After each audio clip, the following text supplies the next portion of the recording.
Hi friends, welcome to SLS academy. ഇന്നത്തെ current അഫയേഴ്സിലേക്ക് സ്വാഗതം. ആദ്യമായിട്ട് നമ്മൾ നോക്കുന്നത് 2019 ഓസ്ട്രേലിയൻ ഓപ്പൺ നേടിയ വനിത ആരാണെന്ന് നോക്കാം. ആരാണ്? Naomi Osaka. നവോമി ഒസാക്ക ഏത് രാജ്യക്കാരിയാണ്? ജപ്പാൻകാരിയാണ്. ഒരുപോലെ നോക്കാം. 2018 ഓസ്ട്രേലിയൻ ഓപ്പൺ നേടിയ വനിത കരോലിൻ വോസ്നിയാക്കി. ക്ലിയർ. 2019 പുരുഷ വിഭാഗം വിജയി ആരെന്ന് ചോദിച്ചാൽ നൊവാക് ദ്യോക്കോവിച്ച്. 2018 പുരുഷ വിഭാഗം വിജയ് റോജർ ഫെഡറർ. ക്ലിയർ. അടുത്ത പോയിന്റ്, 2019 ബ്രിക്സ് സമ്മിറ്റ് വേദി എവിടെയെന്ന് ചോദിച്ചാൽ ബ്രസീലാണ്. കഴിഞ്ഞ ദിവസം പറഞ്ഞൊരു ഒരു കറക്ഷൻ ഉണ്ടായിരുന്നു, അപ്പൊ ശ്രദ്ധിക്കുക. 2019 ബ്രിക്സ് സമ്മിറ്റ് എവിടെയെന്ന് ചോദിച്ചാൽ ബ്രസീലാണ്. 2020 ബ്രിക്സ് സമ്മിറ്റ് എവിടെയാണ്?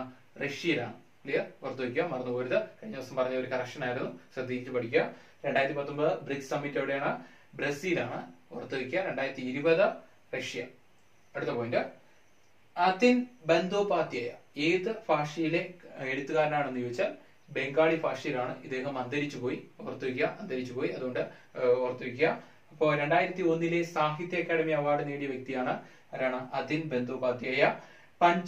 പഞ്ചയതി ഗൽപോ എന്ന കൃതിക്കാണ് ഇദ്ദേഹത്തിന് 2001 സാഹിത്യ അക്കാദമി അവാർഡ് ലഭിച്ചത്. ഒന്നുകൂടെ നോക്കാം. 2019 ഓസ്ട്രേലിയൻ ഓപ്പൺ നേടിയ വനിത ആരെന്ന് ചോദിച്ചാൽ നവോമി ഒസാക്ക, ജപ്പാൻകാരിയാണ്. അടുത്ത 2018 കരോലിൻ വോസ്നിയാക്കിയാണ് ഓസ്ട്രേലിയൻ ഓപ്പൺ നേടിയത്. 2019 ഓസ്ട്രേലിയൻ ഓപ്പൺ നേടിയ പുരുഷൻ ആരെന്ന് ചോദിച്ചാൽ നൊവാക് ദ്യോക്കോവിച്ച്. 2018 നേടിയത് റോജർ ഫെഡറർ. അടുത്ത പോയിന്റ്, 2019 ബ്രിക്സ് സമ്മിറ്റ് വേദി എവിടെയെന്ന് വെച്ചാൽ ബ്രസീൽ. 2020 റഷ്യ. അടുത്ത പോയിന്റ്, അതിൻ ബന്ദോപാധ്യായ ഏത് ഭാഷയിലെ എഴുത്തുകാരനാണെന്ന് ചോദിച്ചാൽ ബംഗാളി ഭാഷ. അദ്ദേഹം അന്തരിച്ചുപോയി. 2001 സാഹിത്യ അക്കാദമി അവാർഡ് നേടിയ വ്യക്തിയാണ് അതിൻ ബന്ദോപാധ്യായ.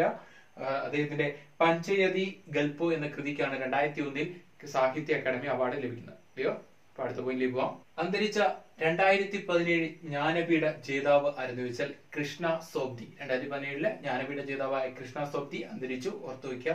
1980 സാഹിത്യ അക്കാദമി അവാർഡ് നേടിയ വ്യക്തിയാണ് കൃഷ്ണ സോബ്തി.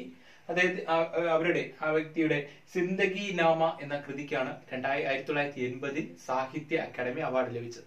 അടുത്ത പോയിന്റ്, അടുത്തിടെ അന്തരിച്ച പുലിസ്റ്റർ സമ്മാന ജേതാവായിരുന്നു വെച്ചാൽ മേരി ഒലിവർ. മേരി ഒലിവറിന്റെ പ്രധാനപ്പെട്ട ഒരു കൃതി എന്ന് വെച്ചാൽ വെൻ ഡെത്ത് കംസ്.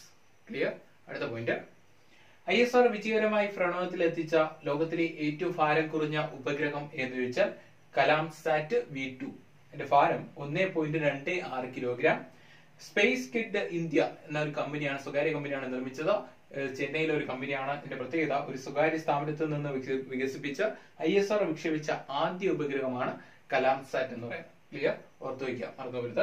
അടുത്ത, പത്മശ്രീ ലഭിച്ച ആദ്യ ട്രാൻസ്ജെൻഡർ ആരെന്ന് ചോദിച്ചാൽ നടരാജ. തമിഴ്നാട് സ്വദേശിയായ നടരാജയ്ക്കാണ് പത്മശ്രീ ലഭിക്കുന്ന ആദ്യ ട്രാൻസ്ജെൻഡർ. അടുത്ത പോയിന്റ്, പ്രഥമ ലോക ഓറഞ്ച് ഫെസ്റ്റിവലിന്റെ വേദിയായത് എവിടെയെന്ന് ചോദിച്ചാൽ നാഗ്പൂർ. അടുത്ത പോയിന്റ് ഒന്നുകൂടെ നോക്കാം. അന്തരിച്ച 2017 ജ്ഞാനപീഠ ജേതാവ് ആരെന്ന് ചോദിച്ചാൽ കൃഷ്ണ സോബ്തി. 1980 സാഹിത്യ അക്കാദമി അവാർഡ് നേടിയ വ്യക്തിയാണ് കൃഷ്ണ സോബ്തി. സിന്ദഗി നാമ എന്ന കൃതിക്കാണ് 1980 സാഹിത്യ അക്കാദമി അവാർഡ് ലഭിക്കുന്നത്. അടുത്തിടെ അന്തരിച്ച പുലിസ്റ്റർ സമ്മാന ജേതാവ് ആരെന്ന് വെച്ചാൽ മേരി ഒലിവർ. മേരി ഒലിവറിന്റെ പ്രശസ്തമായ കൃതിയായിരുന്നു വെൻ ഡെത്ത് കംസ്. അടുത്ത പോയിന്റ്, ISR വിജയകരമായി വിക്ഷേപിച്ച ലോകത്തിലെ ഏറ്റവും ഭാരം കുറഞ്ഞ ഉപഗ്രഹം എന്ന് വെച്ചാൽ കലാം സാറ്റ് V2. ഭാരം 1.26 കിലോഗ്രാം.